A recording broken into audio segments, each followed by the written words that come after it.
गांव के मध्य गांव वालों ने एक मंदिर का निर्माण करवाया था, जहां वे प्रतिदिन पूजा आराधना किया करते थे। मंदिर के प्रवेश द्वार पर एक बड़ी सी घंटी लगी हुई थी। एक दिन एक चोर ने मंदिर की घंटी चुरा ली और जंगल की ओर भाग गया। जंगल में वो दौड़ता चला जा रहा था, जिससे घंटी बज रही थी और उसकी आवाज़ दूर दूर तक सुनाई दे रही थी। घंटी की आवाज़ जंगल में घूम रहे शेर के कानों में भी पड़ी और वो जिज्ञासावश आवाज़ का पीछा करने लगा। गांव से लेकर जंगल तक दौड़ते दौड़ते चोर बहुत थक गया था। सुस्ताने के लिए वो एक पेड़ के नीचे बैठ गया। तभी पीछा करते करते शेर भी वहां पहुंच गया। चोर शेर का सामना नहीं कर पाया और मारा गया। घंटी वहीं गिर गई। अगले दिन बंदरों का एक झुंड उस रास्ते से गुजरा।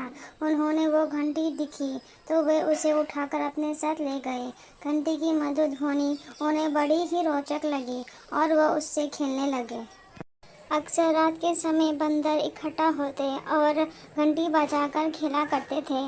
रात के समय जंगल से आने वाली घंटी की आवाज़ के पीछे का कारण से अनजान गांव वालों को ये बड़ा विचित्र लगा।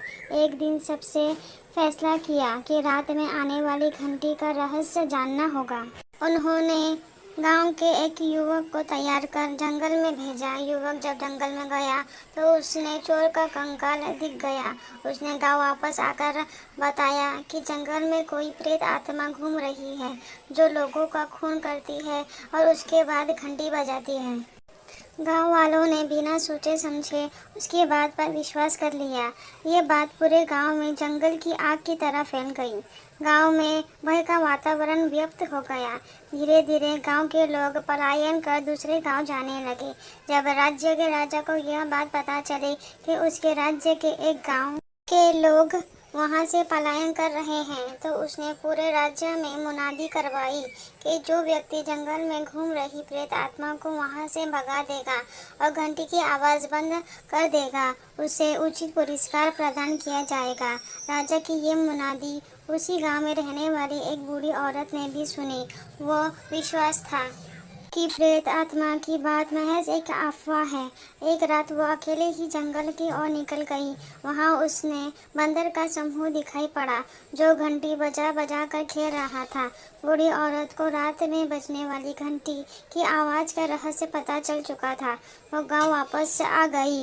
उस रात वो आराम से अपने घर पर आई और अगले दिन राजा से मिलने पहुंची। राजा को उसने कहा, महाराज, मैं जंगल में भटक रही प्रेत आत्मा पर विजय प्राप्त कर सकती हूँ और उसे वहाँ से भगा सकती हूँ।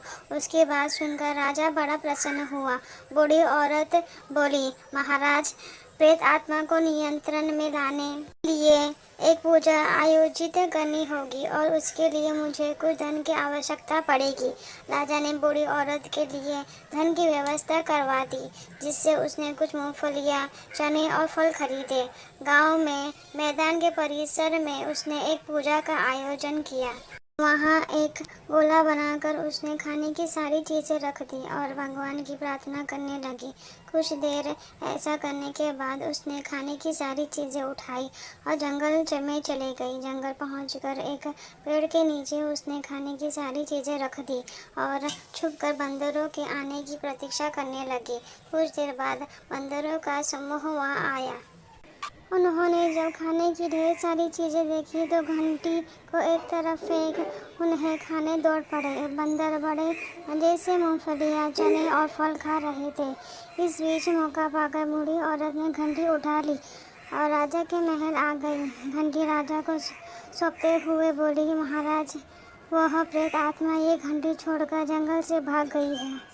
गांव वालों को अब डरने की कोई आवश्यकता नहीं है। राजा बूढ़ी औरत की बहादुरी से बहुत प्रसन्न हुआ। उसने उसे पुरस्कार देकर विदा किया। उस दिन के बाद से गांव वालों को कभी घंटी की आवाज़ सुनाई नहीं दी और वो फिर से खुशी खुशी रहने लगे।